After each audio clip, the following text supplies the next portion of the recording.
Hello YouTube family, स्वागत है आपका मेरे यूट्यूब चैनल पीयू फिजिक्स पर। यह चैनल एमएससी व बीएससी के सभी यूनिवर्सिटीज़ के फिजिक्स की टॉपिक की आसान एक्सप्लेनेशन विद प्रूफ देता है।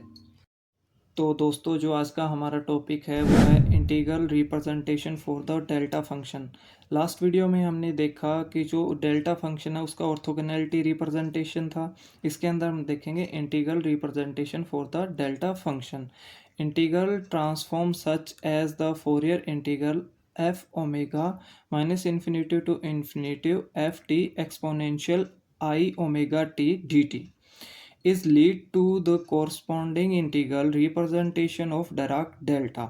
ठीक है, तो ये जो है ये रिप्रेजेंट करता है integral representation of Dirac delta function को। ठीक है, तो for example delta N T minus X is equal to sine N T minus X by pi T minus X is equal to क्या होगा, delta N T minus X की value किसके equal होगी, 1/2 pi integration minus N to N exponential I omega T minus x D omega. ठीक है दोस्तों, ये हमारे पास इक्वेशन फर्स्ट आ चुकी है। ठीक है, तो यहीं पे आप देखेंगे कि delta N X is equal to sine N X upon pi X. इसके अंदर क्या है कि विद रिस्पेक्ट टू टी करेंगे आप, तो डेल्टा एन एक्स फंक्शन क्या हो जाएगा, T with respect to T कर रहे हैं तो इसमें से टी निकल जाएगा, तो delta N X is equal to क्या रह जाएगा, sine N X pi X. ठीक है, तो sine N X pi X is equal to 1/2 pi minus N to N A की power I X T D T. ठीक है, तो विद रिस्पेक्ट टू टी किया तो डी टी आ गया, इक्वेशन नंबर सेकंड आ गई अपने पास।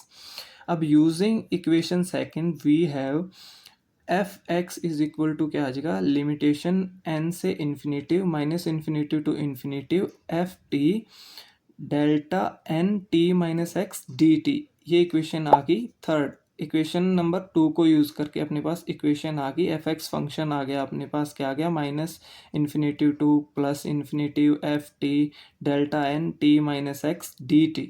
ठीक है दोस्तों, तो where delta N T minus X is the sequence in equation first define the distribution delta T minus x.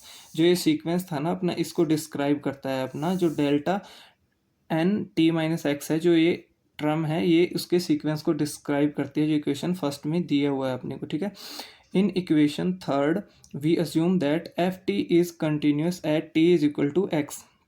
जब t is equal to X है तो एफ टी क्या है, कंटिन्यूस है इन इक्वेशन थर्ड के अंदर। ठीक है, if we substitute equation first into equation third, जो इक्वेशन थर्ड है उसके अंदर आप इक्वेशन फर्स्ट को पुट कर देंगे, we obtain F X limit N to infinitive, F X limit N to infinitive 1/2 pi. Equation first के अंदर अपना क्या है कि 1/2 पाई दिया हुआ है, तो 1/2 पाई यहाँ पे अपने पास आ जाएगा, integration minus infinitive to infinitive minus infinitive to infinitive F T.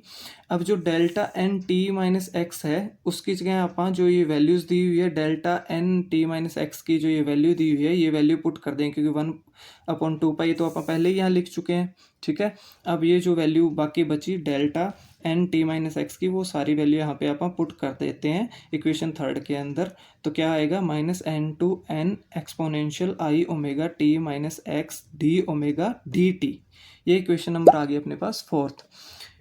Interchanging the order of integration and then taking the limit as n to infinity we have Fourier integral theorem। जब आप इसको इंटरचेंजिंग कर देंगे, order of integration के order को आप interchange कर देंगे, and taking the limit n to infinitive, n को आप इन्फिनेटिव पुट कर देंगे, तो अपने पास क्या आ जाएगी, फोरियर इंटीग्रल थ्योरम प्रेजेंट होगी। तो the understanding that it belong under an integral sign as in equation fourth. ठीक है, इंटरचेंज किया अपन ने इंटीग्रेशन साइन इक्वेशन फोर्थ के अंदर, the identification delta T minus X is equal to क्या आ गया, 1/2 pi minus infinitive to infinitive, जहाँ पे माइनस एन टू एन था वहाँ पे माइनस इन्फिनेटिव टू इन्फिनेटिव कर दिया, एक्सपोनेंशियल आई omega T minus x D omega. ये इक्वेशन नंबर अपने पास फिफ्थ आ गई, जो क्या है अपने फोरियर इंटीग्रल थ्योरम को डिफाइन करती है दोस्तों। तो दोस्तों, जो अपने पास इक्वेशन नंबर 5 आई थी, तो वो it is integral representation of the delta function. जो अपने पास इक्वेशन नंबर 5 आई थी वो अपने डेल्टा फंक्शन का इंटीग्रल रिप्रेजेंटेशन करती है। ठीक है, अगर उसी को अपन लैपलेस ट्रांसफॉर्म के अंदर करें, वन लैपलेस ट्रांसफॉर्म, तो एल डेल्टा एस, एल क्या है, लैपलेस को डिफाइन करता है, लैपलेस ट्रांसफॉर्मेशन को डिफाइन करता है। तो L delta S is equal to zero to infinity exponential minus S T delta T minus T note is equal to क्या आ जाएगा, exponential minus S T nought. ठीक है, तो टी नोट की जो वैल्यू क्या है वो जीरो से ज़्यादा है, बड़ी है, मतलब 1 2 3 पॉजिटिव वैल्यू है। ठीक है, is inverted we obtain the complex representation. Complex representation इसका क्या रहेगा दोस्तों, delta T minus t zero या t note is equal to 1/2 pi iota integration gamma minus i infinitive gamma plus iota infinitive exponential s t minus T naught d s. ये क्या रहेगा, इसका complex representation रहेगी दोस्तों इस function की। ठीक है, जो अपन ने डेल्टा फंक्शन लिया है उसकी क्या रहेगी, कॉम्प्लेक्स रिप्रेजेंटेशन रहेगी, which is essential equivalent to the previous Fourier representation of Dirac delta. जो मैंने अभी आपको पीछे बताया ना, जो इक्वेशन नंबर 5 है वो फोरियर रिप्रेजेंटेशन थी, तो ये क्या रहेगा, फोरियर रिप्रेजेंटेशन का क्या रहेगा, essential equivalent to the previous Fourier representation of Dirac delta function. तो ये डिराक डेल्टा फंक्शन के इक्वल ही रहेगी जो प्रीवियस अपन ने अभी इक्वेशन नंबर 5 के अंदर देखा है, Fourier representation of Dirac delta function की। ठीक है, the representation of Dirac delta function is called closure.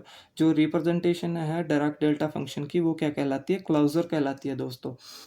इस वीडियोस के अंदर आपको कोई भी डाउट है, कोई भी आपका क्वेश्चन है, मुझे कमेंट सेक्शन के अंदर ज़रूर बताएं, और आने वाली वीडियोस के लिए मेरे चैनल को सब्सक्राइब करें और मेरी वीडियो को लाइक करें। Thank you.